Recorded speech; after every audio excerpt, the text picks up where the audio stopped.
Figure AI CEO Brett Adcock just cut ties with OpenAI after achieving a supposed major internal breakthrough. Meanwhile, ByteDance unveils OmniHuman-1, an end-to-end human generation framework that can turn a single image into lifelike human videos. And lastly, OpenAI CEO Sam Altman speaks on GPT-5 in a recent interview, hinting at major leaps in progress. Let's get into it. So, Figure AI, one of the leading companies developing humanoid robots in the United States, has recently decided to end its partnership with OpenAI. Their CEO, Brett Adcock, took to X to say this: "Today, I made the decision to leave our collaboration agreement with OpenAI. Figure made a major breakthrough on fully end-to-end robot AI built entirely in-house. We're excited to show you in the next 30 days something no one has ever seen on a humanoid." So this is pretty insane. I mean, what is this supposed major breakthrough they've made internally that caused them to literally not need OpenAI's models anymore? He mentions that it is a breakthrough on fully end-to-end robot AI. So my guess is maybe they figured out how to train these robots purely from scratch, and maybe LLMs are just no longer needed. Or maybe they have created their own model. I really don't know, but it seems like it would have to be something pretty massive to warrant this decision. Now, I did cover this in a recent video, but it's something that kind of flew under the radar in the whole AI news sphere. So this OpenAI employee only a few weeks ago announced that OpenAI is posting their first robotics hardware roles. They're looking to hire an EE sensing engineer to help design the sensor suite for their robots, a robotics mechanical design engineer, and a TPM manager. This suggests that OpenAI is potentially planning to develop their own humanoid robots in-house. This could be why they decided to part ways with Figure, but in my opinion, this means that this major breakthrough is probably even bigger than we might think. Because for OpenAI to be willing to jump into the humanoid robotics game, which is an extremely expensive game, there would have to be a very good reason. But I'm curious to hear what you guys think this major breakthrough is. Let me know in the comments. Now, that wasn't the only big announcement from Figure this week. They actually just secured their second commercial customer and now see the potential of shipping 100,000 humanoid robots over the next 4 years. As you probably already know, they signed their first commercial customer, BMW, about a year ago and have a fleet of robots currently on the floor working in various BMW factories. They don't mention who this second client is, but claim it is one of the biggest US companies. So a ton of eyes are now on Figure as they continue to scale and attract major industry players. It'll be interesting to see what they announce in the next 30 days. I'll definitely be sure to update you guys once we get any new information. While we're speaking about humanoid robots, these clips went viral recently of a humanoid robot recreating the signature celebrations of various professional athletes. Shout out to Min Choi, by the way, for this post. He states, "Humanoid robots can now copy elite athletes and dance movements using ASAP, aligning simulation and real physics, an AI framework presented by CMU researchers and Nvidia." So here, as we just saw, you can see this robot recreating Ronaldo's classic celebration. It also recreated LeBron James's signature celebration, as well as Kobe Bryant's jump shot. They show off various other movements it can do as well, like this side jump here, and even this right-legged kick. So these humanoid robots are advancing pretty quickly, and I think this year we will be hearing a lot more about them. While I'm excited for this, it also brings about some other rather concerning possibilities.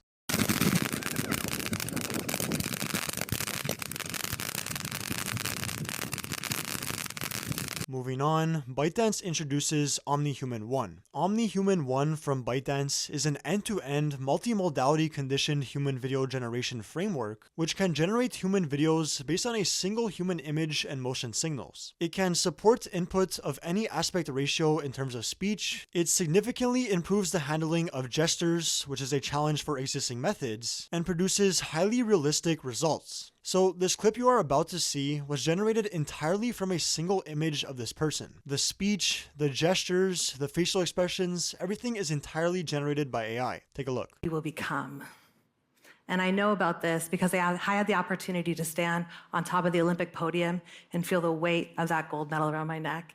And I wouldn't have been there had it not been for the So that is pretty insane. This is easily the best image to video generation model I've seen when it comes to generating realistic footage of humans. I mean, the way the words match up with the hand gestures and the facial expressions and the lip movements and everything, it's getting really good. We're almost at a point where you fully just can't tell that it's AI. On the topic of AI video generation, Pika Labs just released Pika 2.1, their newest video model. Crystal clear 1080p resolution, razor sharp details, seamless motion, lifelike human characters, and more. This is how they describe Pika 2.1, and I would have to agree. The way these AI generated humans look and move is noticeably more lifelike and realistic. This is something I've been noticing recently in other video models as well. I think it's pretty clear that fully AI generated movies and TV shows are just around the corner. In other news, Alibaba launches Qwen 2.5 Max. This Chinese model outperforms or is on par with DeepSeek v3, Llama 3.1 405B, GPT-4o, and Claude 3.5 Sonnet on various benchmarks. This is now the second Chinese AI model to join the ranks among the frontier AI companies. While DeepSeek has a better model with R1, and OpenAI also has better performing models with both O1 and O3, the key takeaway is that we're starting to see real competition coming out of China. Now, everyone's been talking about the huge AI race between China and the United States, especially because of DeepSeek's release of their new R1 model, which shocked both the AI industry and the entire tech world. This was due to it performing on par with OpenAI's O1 model while being designed for a fraction of the cost and being completely open source and free to use. This moment was so significant and garnered so much attention that even Anthropic CEO Dario Amodei felt compelled to weigh in.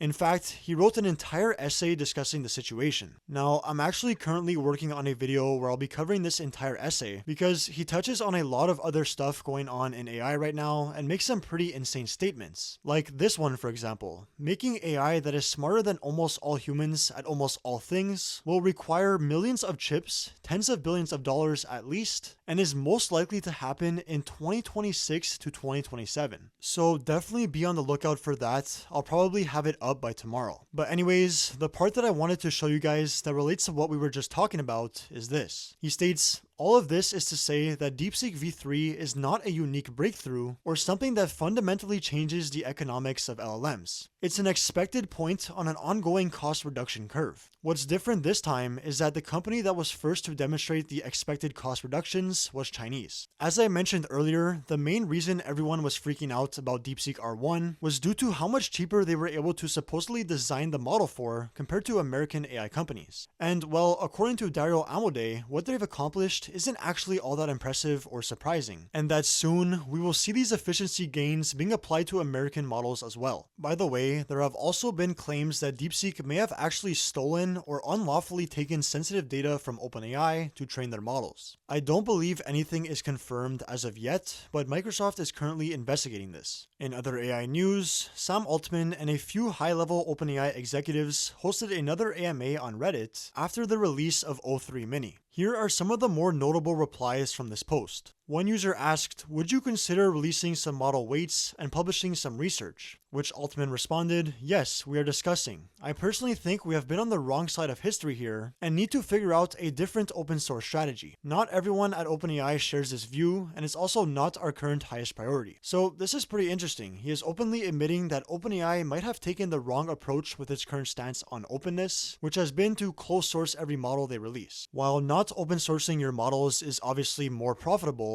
it'll be interesting to see if OpenAI actually changes anything on that front. Now, here's another question. This user asked, what other agents should we expect? Any updates on new DALL-E versions? And finally, the question which everyone will ask, AGI when? OpenAI CPO Kevin Weil actually took this one. He states, more agents, very soon. I think you'll be happy. 4.0 based image gen, couple months-ish, and I can't wait to get it to you, it's awesome. And AGI, yes. So personally, I'm excited for this 4.0 based image gen. Image generation is an area that I think OpenAI has been kind of slacking in. They do, of course, have Sora for video generation, but their current image generation model, DALL-E 3, is honestly nothing special. And apparently, we are going to see even more agents very soon. The last question I wanted to show you guys, someone asked, do you think recursive self-improvement would be a gradual process or a hard takeoff? Which Altman replied, "I personally think a fast takeoff is more plausible than I thought a couple of years ago. Probably time to write something about this." So this one is pretty crazy. He's saying that in the event we develop recursive self-improving AI, the rate at which this will accelerate progress will be extremely fast, a fast takeoff. This has already been displayed in ex-OpenAI researcher Leopold Aschenbenner's paper titled Situational Awareness, where he has a graph depicting the moment we achieve automated AI research. That is, the moment we have AI conducting AI research. Once we hit this point, a fast takeoff in model intelligence can be seen, also commonly referred to as the intelligence explosion or the technological singularity. Now, this week has been absolutely massive for OpenAI. Not only did they release O3 Mini, but they also dropped another AI agent called Deep Research. We'll touch on both of these briefly. I already made an entire video covering each of these releases, so make sure to check those out if you haven't already. But as you can see here, O3 Mini is outperforming even the full O1 model on benchmarks. By the way, the O3 Mini model comes with 3 options, a low, medium, and high. This is referring to its reasoning effort, as they call it, or essentially how much compute they give it at inference to think longer. So this model is particularly good for STEM applications like math, science, and coding. It scores 2,130 on Codeforces, outperforming O1, and scores 49.3% on the SWE Bench Verified, another coding benchmark, again outperforming O1.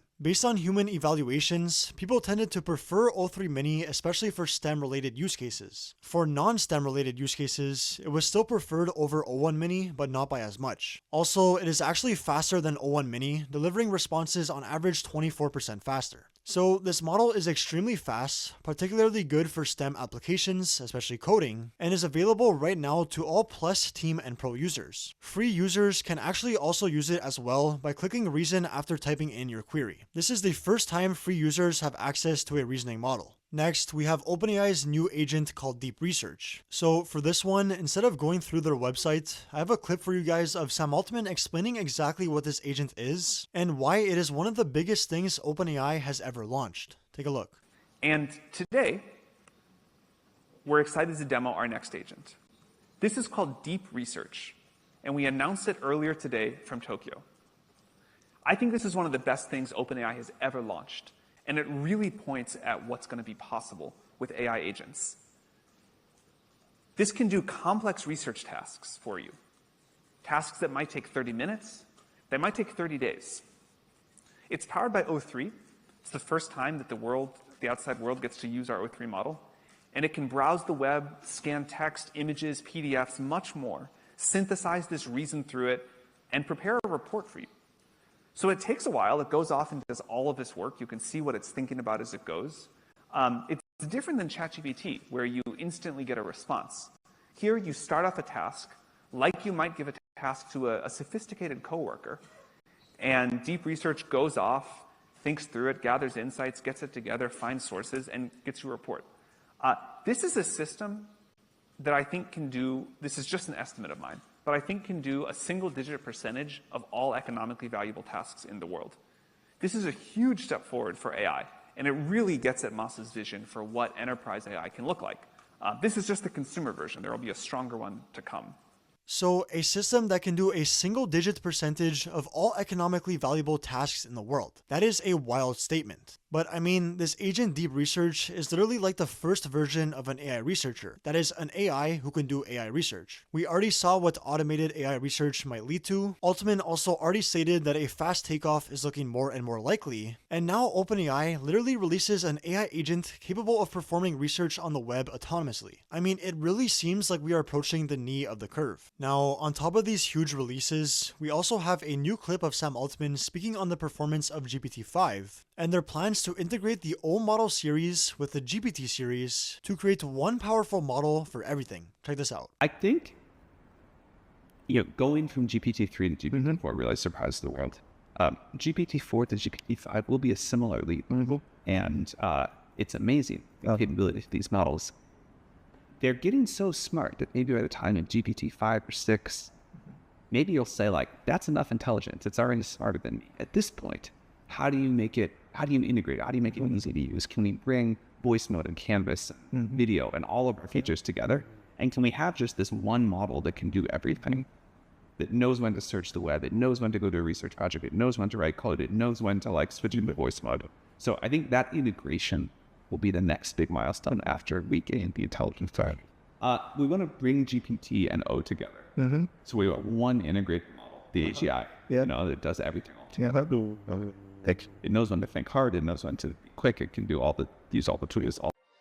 Now, at the rate at which OpenAI is moving, it is no surprise that we continue to see safety researchers leave the company. Just recently, this guy Steven Adler posted on X stating, "After 4 years working on safety across OpenAI, I left in mid-November. It was a wild ride with lots of chapters, dangerous capability evals, agent safety control, AGI and online identity, etc., and I'll miss many parts of it." He mentions that he is pretty terrified by the pace of AI development these days, and when he thinks about raising a family in the future or how much to save for retirement, he can't help but think, will humanity even make it to that point? So that is definitely not something you want to hear from an OpenAI safety researcher. Finally, he also said this, "In my opinion, an AGI race is a very risky gamble with huge downside. No lab has a solution to AI alignment today, and the faster we race, the less likely that anyone finds one in time." So this part I honestly kind of agree with. I feel like there hasn't been much talk about AI alignment these days. All anyone cares about is getting to AGI or ASI as fast as possible. While I have to admit that I am one of those people, I also recognize that it is likely too late to stop these companies. All we can really do at this point is hope that they figure it out. Lastly, in order to try and minimize catastrophic risk, we know already that OpenAI has teamed up with the US government, giving them early access to the latest AI models for safety testing.